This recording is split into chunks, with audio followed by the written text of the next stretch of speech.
pemirsa, masih dalam suasana Idul Adha. Misteri Tukul malam ini akan menelusuri kampung Islam yang ada di Kepulauan Timor, Indonesia.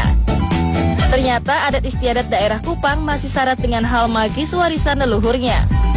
Mas Tukul? Ya. Ganteng banget ini di hari Lebaran Idul Adha ini. Ya pastinya toh. Kalau ngomong soal Idul Adha nih, Mas Tukul udah kurban belum?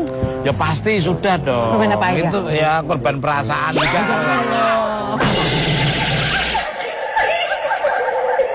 Ini pesenanannya.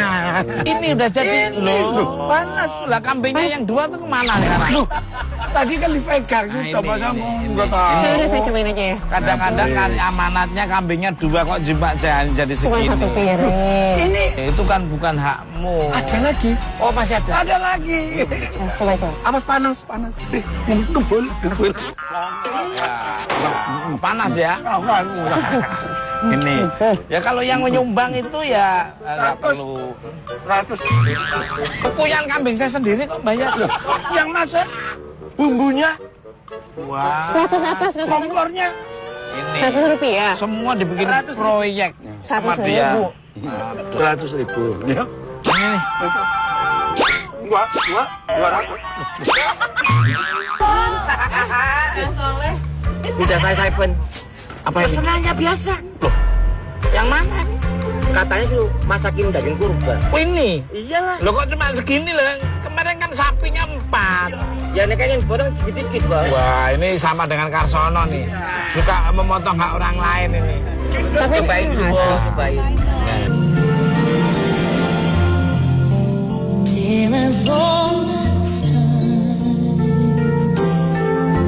Enak ya? 300, 1, 2, 3. Semua pengennya dapat duit. Sedikit-sedikit duit, Pas. sedikit-sedikit Pas. Dah, makasih ya. mau banyak duit. Nah, pemirsa Mister Tukul jalan-jalan dimanapun Anda berada dari dunia nyata maupun dunia gaib di seluruh semesta yang indah ini. Saya berada di lokasi Gong Perdamaian Nusantara, Taman Nostalgia Kota Kupang, Nusa Tenggara Timur. Bersama Sulehpati. dan Maya Ningrum. Bisa Saraswati. luar biasa sekali ini tempat ini. Jadi masyarakat diharapkan dengan adanya simbol ini bisa menjaga perdamaian di kota ini. Setuju, ini doa. Jadi damai di bumi, damai di langit. Luar biasa sekali. Nah, di hari raya Idul Adha ini kan penuh dengan cinta damai nih. Mister Tukul jalan-jalan akan berkunjung di kota Kupang. Kota Kupang. Nah, untuk Kang Sulehpati nih, sebenarnya apa sih makna Idul Adha bagi umat muslim nih, monggo? Mungkin ada 4 yang saya sikapi dari mana Idul Adha. Yang pertama adalah sebagai sarana takarub ilallah, yaitu mendekatkan diri kepada Allah SWT. Kedua, sebagai menambah sosial untuk masyarakat yang Luar belum mampu, biasa. itu kan. Betul, Jadi daging seperti Mas Tukul tadi ya, biar korban. merasakan juga Ketiga, ya. melatih kesabaran, menambah kesabaran, Mas. Allah kan ngasih karunia yang banyak, seperti dalam surat Al-Kautsar kan. A'udzubillahi minasyaitonirrajim. Inna a'tainakal kautsar fasholli lirabbika wanhar inna syani'aka wal abtar. Maka dirikanlah sholat untuk Tuhanmu dan berkorbanlah. Nah, Luar. berkorban itu bermacam-macam, termasuk kita menyembelih kambing, menyembelih Sapi. unta dan sebagainya. Pemirsa, untuk perjalanan religi kita di kota Kupang ini kita akan kemana nih Mbak Risa enaknya nih? Jadi Mas, konon katanya ada masjid tertua di kampung Muslim di kota ini. Wah mantep nih. Ya, di Desa Air Mata katanya. Waduh. Desa Air Mata. Nah pemirsa, seperti apakah masjid tertua di kampung Desa Air Mata? Seperti apa nanti akan terlihat masjidnya, suasana ini terus. Mister Tukul jalan. Namanya tokoh, terus orang-orang yang beragama kuat gitu, biasanya mereka tidak kosong gitu, mereka punya sesuatu dan biasanya positif. Air Mata, salah satu pemukiman muslim yang ada di kota Kupang, Nusa Tenggara Timur. Nama Air Mata sendiri memiliki 2 makna. Di sekitar kawasan ini terdapat sumber mata air jernih yang mengalir membelah kota Kupang.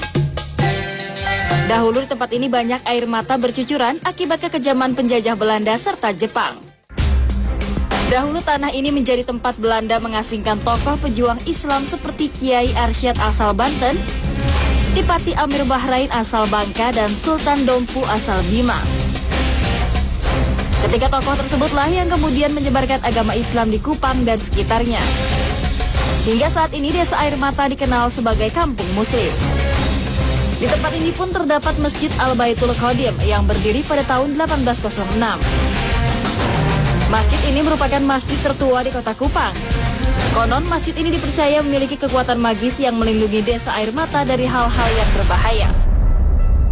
Waktu itu para perusuh itu sudah mendekati masjid ini. Di samping sini ada sungai, mereka sebagian udah di sungai, sebagian di depan. Tapi ya alhamdulillah dengan kekuasaan Allah itu khusus di depan masjid dan di sekeliling masjid ini terlihat oleh perusuh itu banyak pasukan berkuda dengan berpakaian putih. Karena melihat banyak pasukan di sini, para perusuh tidak berani mendekati masjid ini. Kami sendiri yang ada di sini melihat masjid ini diselimuti oleh kabut putih. Alhamdulillah itu semua kekuasaan dari Allah. Kejadiannya itu mulai dari subuh sampai masuk waktu asar. Selain itu, warga Desa Air Mata setahun sekali selalu melakukan ritual kasih makan sekampung yang dipercaya dapat mendatangkan keselamatan pada seluruh warga desa.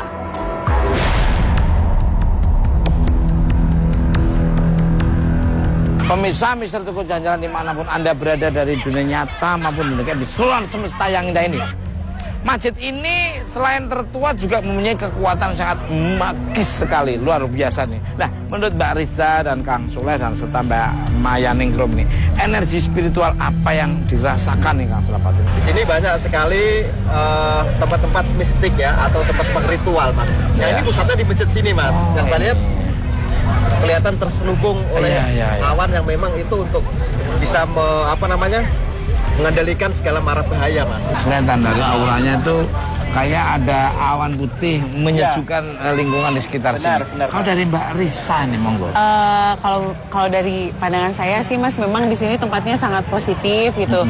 Sementara di tempat bagian lain di kota ini agak panas begitu. Masuk sini adem gitu, Mas. Kayaknya adem. Terus memang beda gitu si ininya. Saya sih pengen tahu sejarahnya kayak gimana, pengen tahu lebih dalam lagi, Mas. Luar biasa. Kalau dari Mbak Maya Ningrum, apa yang dirasakan? Kalau aku ngerasanya sih, Mas, ya, belakang ini daya tariknya luar biasa ya. Energinya cukup positif. Kalau dari aku pribadi penasaran masuk ke dalam. Harus ini nih, harus lebih dalam lagi nih. Nah, Kang Solepati kayaknya komunikasi dengan energi yang ada di sini kayaknya.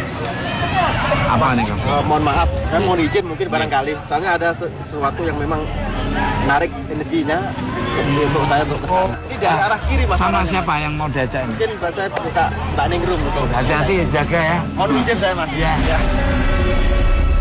Assalamualaikum, Mbak. Ya, salam warahmatullahi wabarakatuh. Nah, pemirsa. Assalamualaikum. Waalaikumsalam. Oh, ini Pak Tukul ini. Warahmatullahi wabarakatuh. Ya. Kabarnya tertua di timur ini bagaimana ceritanya? Jadi ceritanya ini kalau kita mau kembali kepada sejarah nasional, tetapi perkembangan Islam di sini ini sebenarnya kalau kita lihat dari sisi budaya itu lebih banyak aliran-aliran Melayu. Karena banyak orang-orang dari Sumatera Selatan yang dibuang oleh Belanda waktu pemberontakan. Jadi masih ada korelasinya dengan Sumatera, Sulawesi, Bangka Belitung.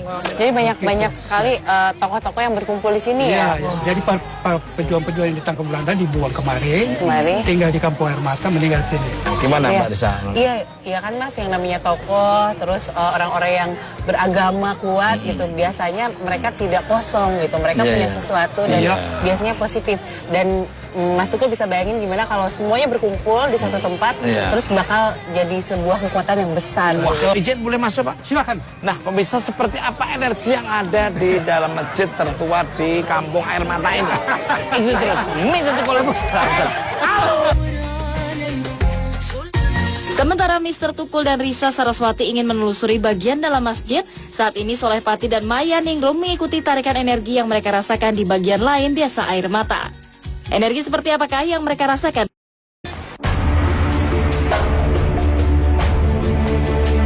Tempatnya di sini. Dulu sebelum ada renovasi kali, di sini ada batu besar. Nah, kami menaruh kepunden ini di sebelah kanan dan kepunden ini sebelah kiri.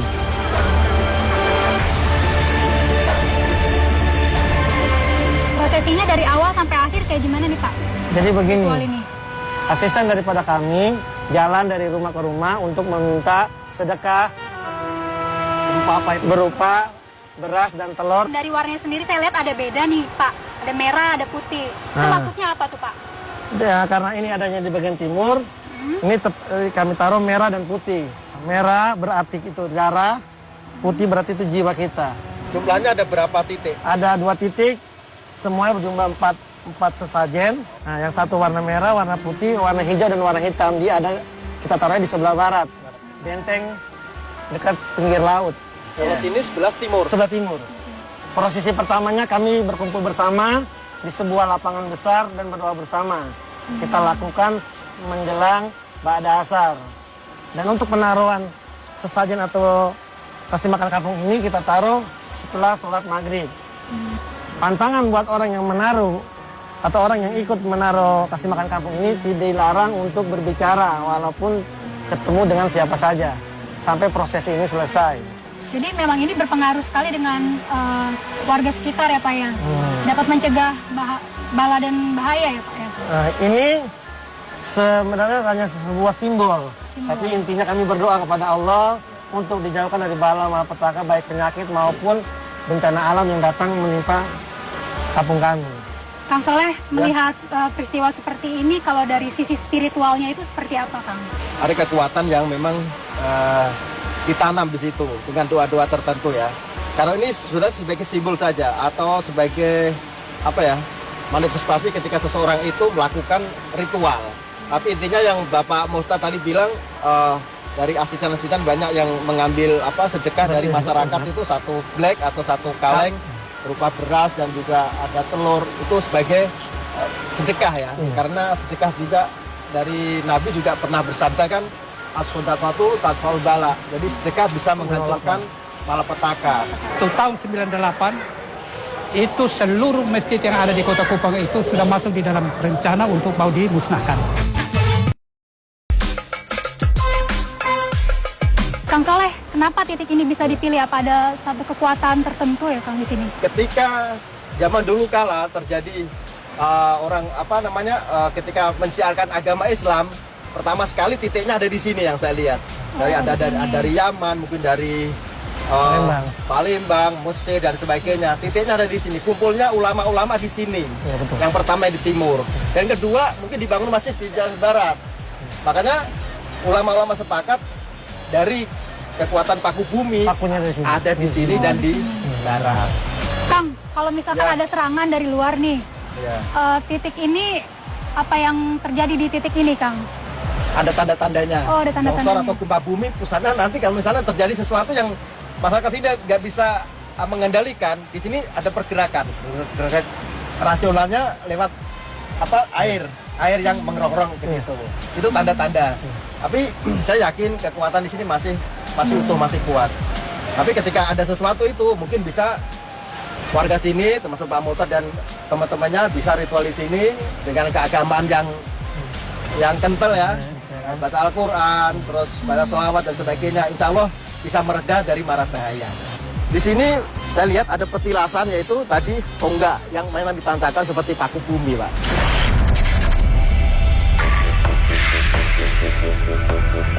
Seperti ada sinar yang tadi sedikit lewat ya.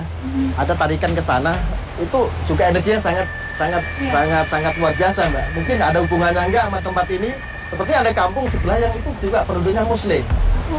Oke, mungkin bisa saya ke sana, Bapak Mutar. Saya mohon maaf dan terima kasih atas informasinya. Semoga bermanfaat buat Ustadz Tukul jalan-jalan. Oke, assalamualaikum.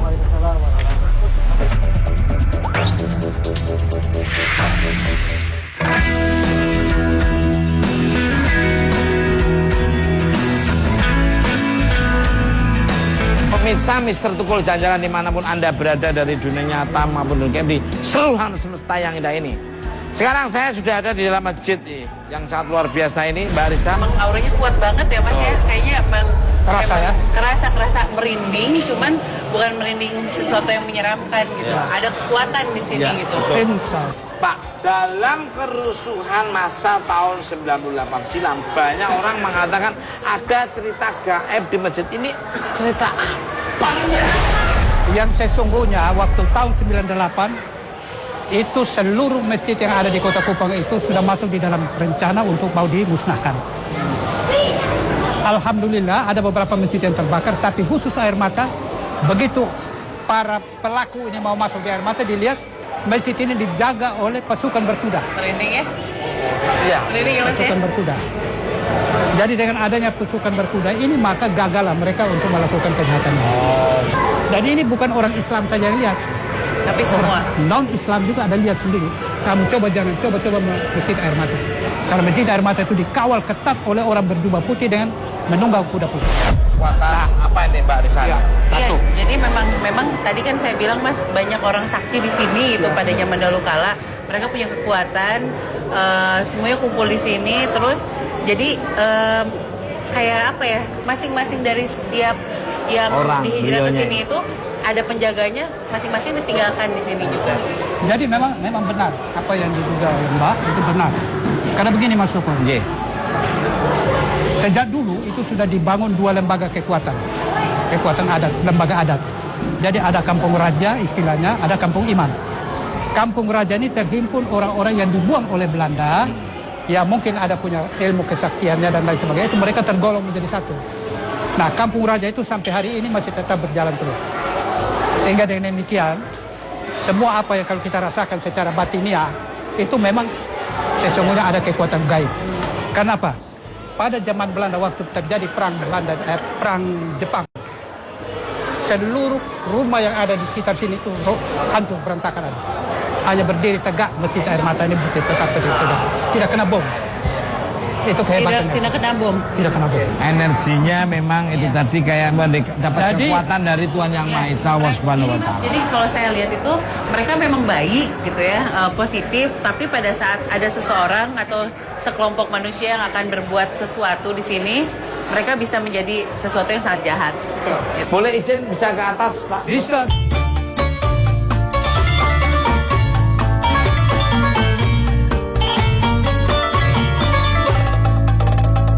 Nah, Pak, di masjid ini dahulu kabarnya diberikan perlindungan, betul nggak nih, Pak? Perlindungan secara gaib ya? Secara gaib, itu memang betul. Jadi tadi yang saya gambarkan tentang kampung raja, kampung imam, untuk menjaga fisik itu menjadi tanggung jawab dari kampung imam. Terakhir saya ingat saya lihat dengan mata kepala sendiri. Sewaktu masjid ini kita renovasi tahun 83, almarhum Hasan Badarudin, kakek kita, yang jadi ketua dari kampung raja, itu menanam sesuatu di sini, pusat. Oh, menanam sesuatu di sini? Pusat. Itu berupa guci. Terus saya tanya, apa ini? Ini maknanya apa? Maknanya ini untuk melindungi masjid ini dari segala macam gangguan, baik fisik, baik pun kekacauan dan lain sebagainya. Menurut informasi di kampung muslim ini bertinggal Mas Neno yang jika makan daging babi akan berakibat kulitnya luka-luka yang sangat luar biasa. Bener gak itu, Pak?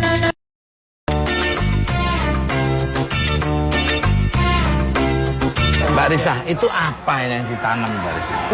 Sebenarnya yang ditanam itu sepertinya sih memang beliau juga dapetinnya udah lama gitu, Mas. Dan itu jadi apa ya, sengaja ditanamkan di sini itu agar siapapun melihat gitu. Bahkan yang negatif-negatif itu bisa lihat bahwa di sini merupakan tempatnya sesuatu yang ada di dalam situ, Mas. Dan dia jadinya menetap di sini gitu, yang sekarang menjaga itu. Sampai sekarang? Sebagai penjaga, sampai sekarang. Apa ada sesuatu yang energi yang kuat yang Mbak Risa rasakan di masjid ini? Dari tadi sih saya melihat sesuatu yang besar banget, Mas. Jadi tinggi besar yang tingginya bahkan melebihi masjid ini. Tetapi yang kenapa saya menyimpulkan dia bisa menjadi sesuatu yang jahat, itu adalah ketika pada saat awalnya saya lihat cuman bayangan putih, terus tiba-tiba jadi hitam banget gitu. Jadi pada saat tadi cerita-cerita Bapak soal VOC, soal orang-orang yang mau merusak masjid, tiba-tiba hitam. Luar biasa, kekuatannya luar biasa.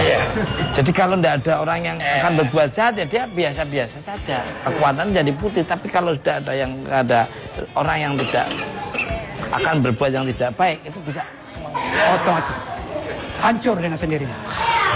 Seperti peristiwa 98 itu. Iya, luar biasa sekali. Kalau begitu kami beserta tim mengucapkan terima kasih dan mudah-mudahan bermanfaat oleh pemirsa di seluruh alam semesta yang indah ini. Dan kalau ada tutur bahasa perilaku yang kurang berkenan, kami mohon maaf. Sebaliknya juga, salam hormat. Saya atas nama masyarakat Air Mata, kalau ada hal-hal yang kurang berkenan di hati, Pak Tukul dan Mbak, tolong dimaafkan, termasuk semua kru yang hadir pada sana. Mbak Risa, habis ini kita kemana setelah di kampung Air Mata ini? Ini ada yang menarik nih Mas, di Kupang ini ada sebuah desa namanya Desa Tesbatan. Katanya di sana tuh ada misteri si warganya kalau makan daging babi akan mengalami luka.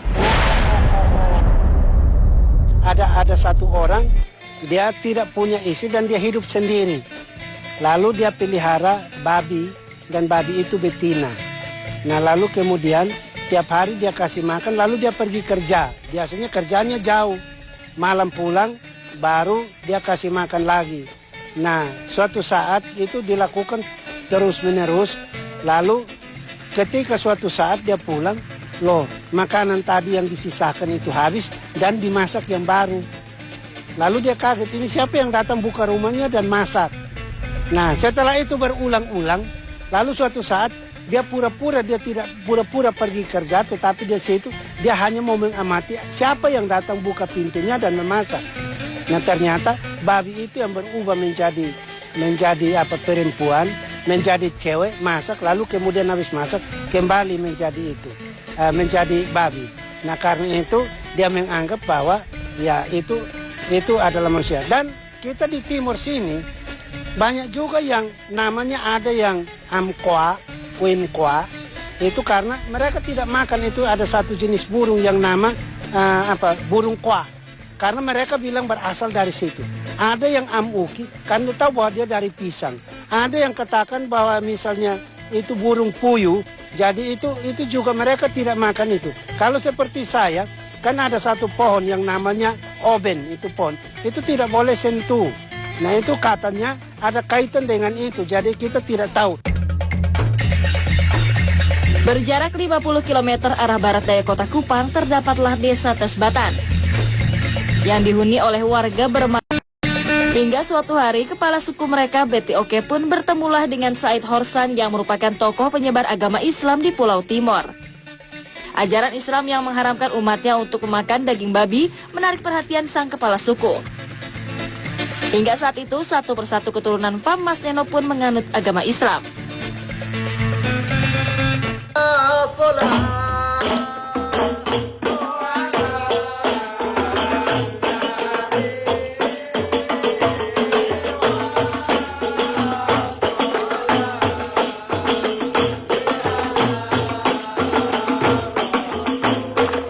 Terima kasih.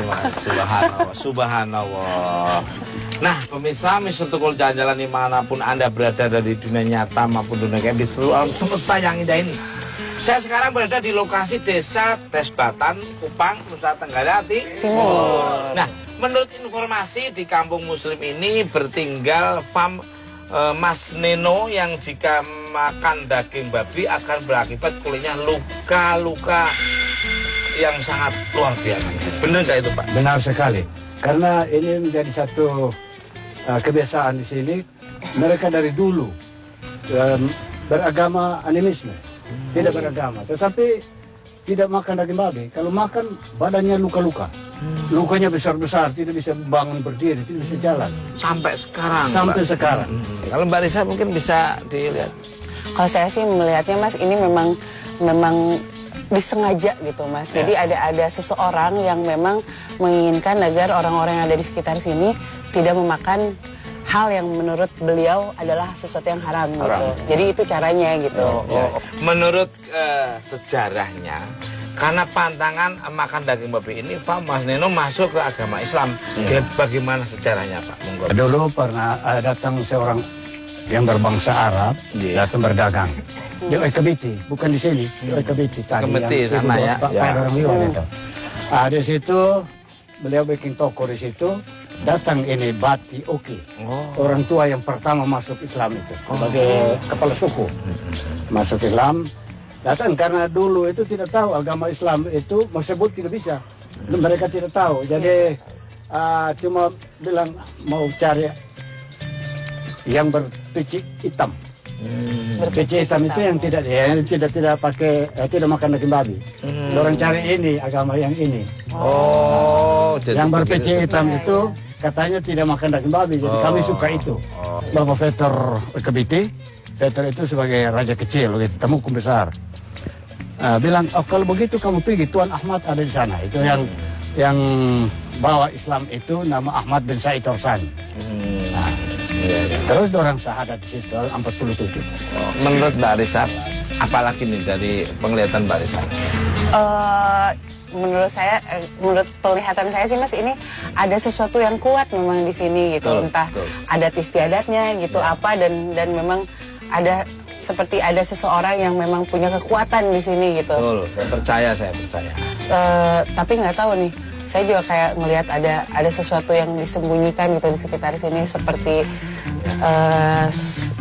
apa ya, seperti sesuatu yang seperti pedang gitu dibalut oleh kain. Saya nggak tahu itu entah milik siapa, entah apa. Cuman ini bukan tempat yang biasa saja dan sembarangan. Kalau boleh tahu, pantangan memakan daging babi itu masih terjadi sampai sekarang? Sampai sekarang. Mereka Pak masuk Islam ini tidak main-main.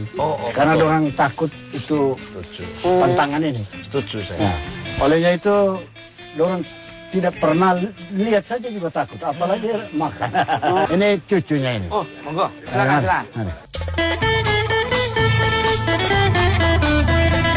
Saya mau tambah sedikit. Mungkin Pak Said, silakan. Begini, pantangan ini bukan saja kepada yang sudah masuk Muslim, sudah masuk Islam, tetapi yang masih di Nasrani atau di agama mana saja, namanya Mas Neno itu punya pantangan yang sama. Dia tidak makan daging babi. Jadi untuk yang memang lahir di sini, tinggal di sini, atau di mana saja. Mas Neno yang di mana saja, selain dari di sini juga di mana saja.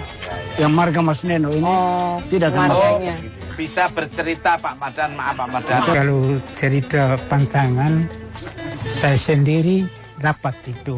Saya nakal, masih anak-anak nakal, masih muda nakal. Ini daging babi begini enak ini. Lewat coba. Coba baru saya dapat itu Pak. Hampir mati saya di tidur. Ini luka semua dari sini. Oleh bisa tidur, oleh bisa. Lukanya seperti apa misalnya? Seperti kena api Pak. Seperti kena api. Tapi ambil itu tempat babi punya makan tempat makan itu. Datang taruh air. Bilang, kamu cuci tuh. Parakus cek daging babi. Saya paksa diri kas mandi, ini luka semua. Wain malam tidur enak, pagi-pagi supaya mandi. Langsung sehat memang. Luar biasa. Itu berbentuk apa, daun, apa biji-bijian, apa yang di... Biji.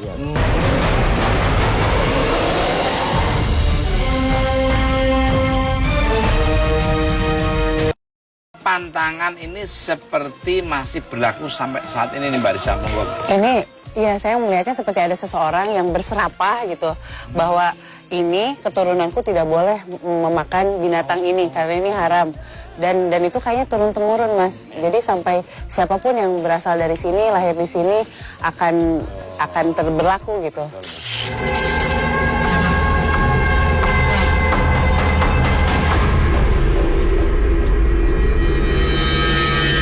Jadi energi yang kuat itu berhubung ke sini ya, mengarah ke sini. Nah, Kang Soleh dan pemirsa, di Nusa Tenggara Timur ini ada cerita yang unik nih. Katanya setiap farm-farm itu memiliki satu larangan makanan nih yang nggak boleh dimakan. Ada yang nggak boleh makan buah merah, nggak boleh makan daging anjing. Nah, kalau di farm ini nggak boleh makan daging babi. Menurut Kang Soleh itu gimana sih, Kang? Ini ada ulama besar yang dari timur dan mungkin dari Yaman. Beliau itu Kalau sekarang kan ulama-ulama sering berfatwa. Nah, mungkin beliau juga berfatwa, tapi itu ditujukan kepada masyarakat sini. Tapi ini beda, dari fatwa itu muncul kekuatan gaib yang memang itu menjalar ke seluruh warga yang ada di sini sampai sekarang. Untuk mengungkap hal seperti itu ya perlu kita observasi, mungkin mediasi. Kita panggil Mas Ahmad aja ya untuk mediasi. Mas Ahmad.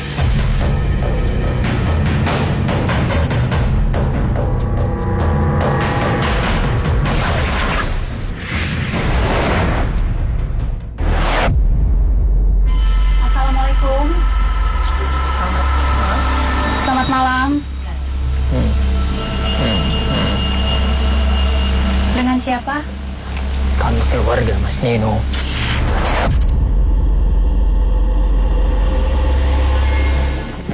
Bapak boleh izin? Boleh kami di sini? Boleh.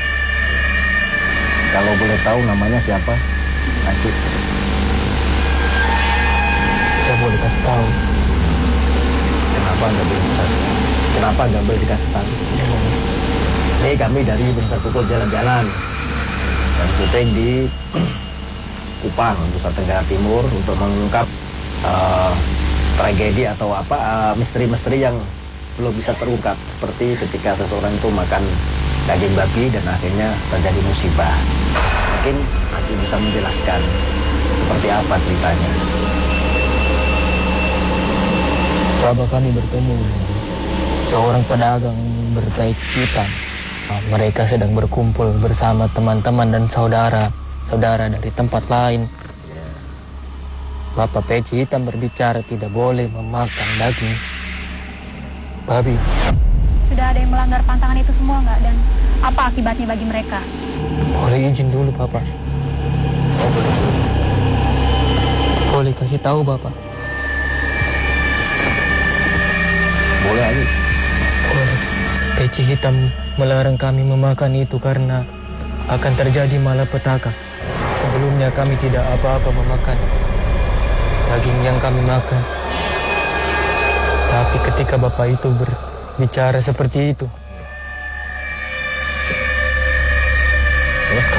rasa sakit. Teman-teman dari kami juga ada meninggal. Maka dari itu, Bapak memberikan kita tidak boleh untuk memakan itu.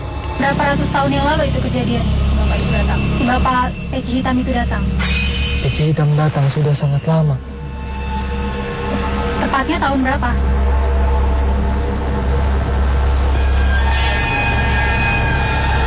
Bapak peci hitam membawa perahu ke sini. Dari mana asalnya Pak peci hitam? Kami tidak tahu. Siapa nama Bapak peci hitam itu?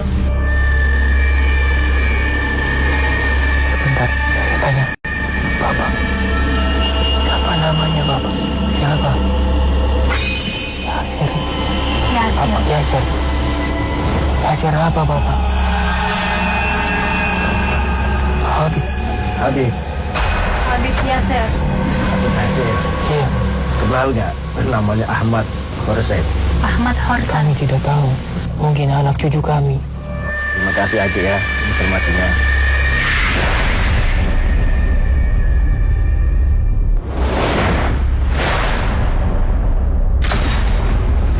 Apa yang dirasain tadi pas begitu ada yang masuk mediasi ke Ahmad?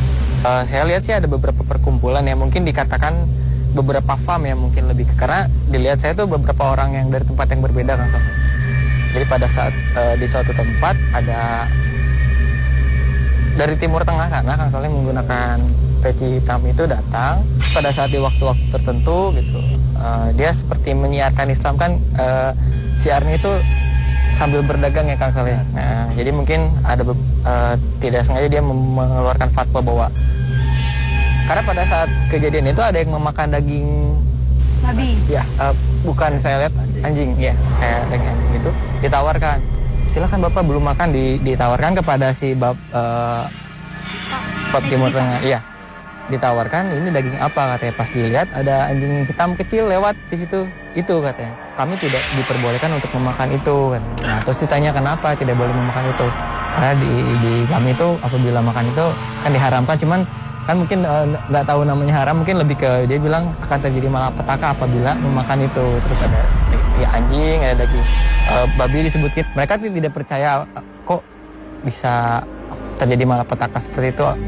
Perasaan sebelumnya tidak terjadi apa-apa. Memang sih ada yang sakit, tapi mungkin kebetulan yang kayak seperti itu. Nah, nggak lama kemudian setelah fatwa itu, setelah orang ini pergi kan dia nggak tahu agamanya apa dan lain-lain, hanya bersharing berdagang aja. Pada saat pulang, ketika teman-temannya salah satu farm misalkan makan daging anjing, terus dia sakit, ada yang sampai meninggal juga.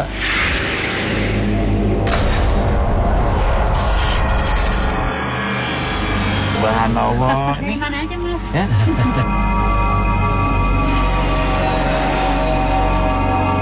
Ini ngomongin apa ini?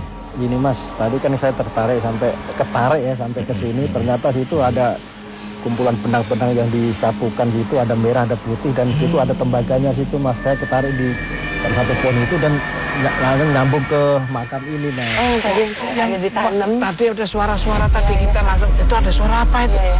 Itu. Saya jadi ngeliatnya melihat kayak sebilah pedang atau apa, entah dibungkus, ditanam gitu. Memang benar, saya cerita. Betul, Pak Said. Memang benar. Orang tua ini dia, kalau orang timur bilang meo. Meo itu berarti itu dia sebagai orang yang dituakan di sini, yang orang segan sama dia. Karena dia dulu tidak beragama, beliau sembahyang sama ada kali di sini. Oh, ada kali. Air terjun. Jadi memang menurut cerita Pak benar sekali, tidak salah. Itu pedang itu ada. Namanya boy rokok. Pakaiannya macam ya orang dulu lah ya, pakai ini ya. Manik apa semua itu ada. Ya baju adat. Ya baju adat juga ada. Iya, jadi Mas memang kalau saya lihat sih si benda itu memang sesuatu yang menurut beliau adalah sesuatu yang penting gitu. Tapi menurut beliau itu sudah bertentangan dengan apa yang dipelajari. Jadi akhirnya yang sudah saya berkorban itu ditanam dan sekarang tidak itu lagi yang disembah tapi ini. Tapi menurut kepercayaannya dia sebelumnya ini ada yang menjaga, biarlah yang menjaga ini untuk menjaga tempat suci. Subhanallah. Benar apa yang dikatakan teman-teman saya ini. Jadi memang tidak dengan peperangan tadi yang dengan saling melukai, tapi dengan memerangi diri sendiri akhirnya jadi kedamaian. Nah, pemirsa Mr. Tukul Jalan-Jalan dimanapun Anda berada dari dunia nyata maupun dunia gaib di seluruh alam semesta yang indah ini. Seperti apa nanti energi yang akan digambar oleh Kang Slepat mulai kanvas lukisan yang luar biasa. Ikuti terus Mr. Tukul Jalan-Jalan.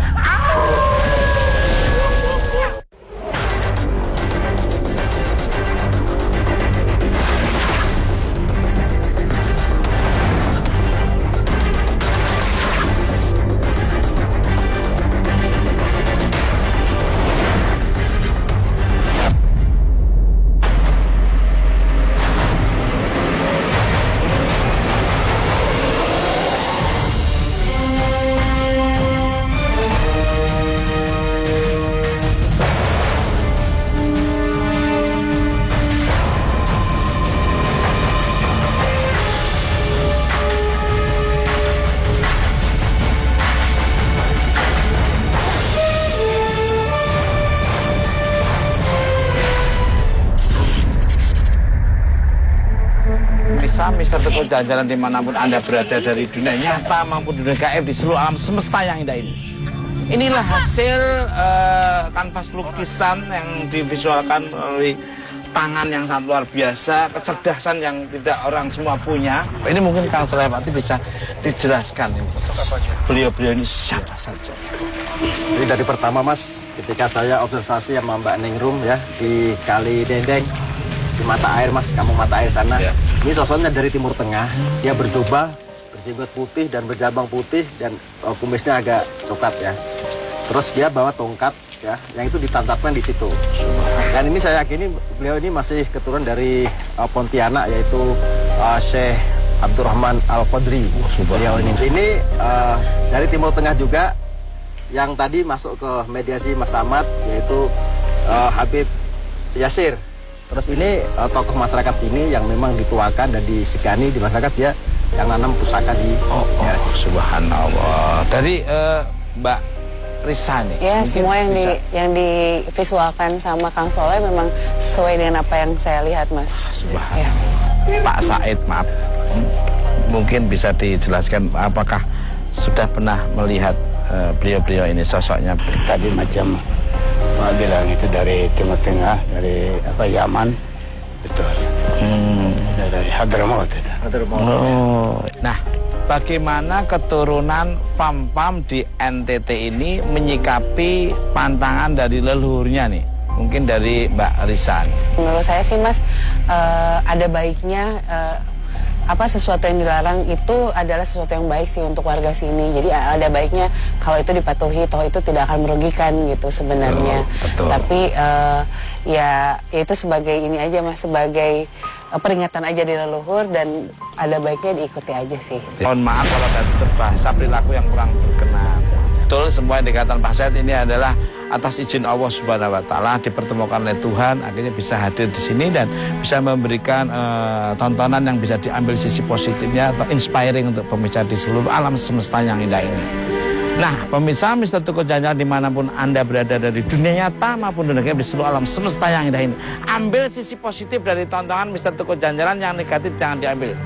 Dan kekuatan yang tidak bisa tertanding adalah Allah Subhanahu wa Ta'ala, Tuhan yang Maha Esa.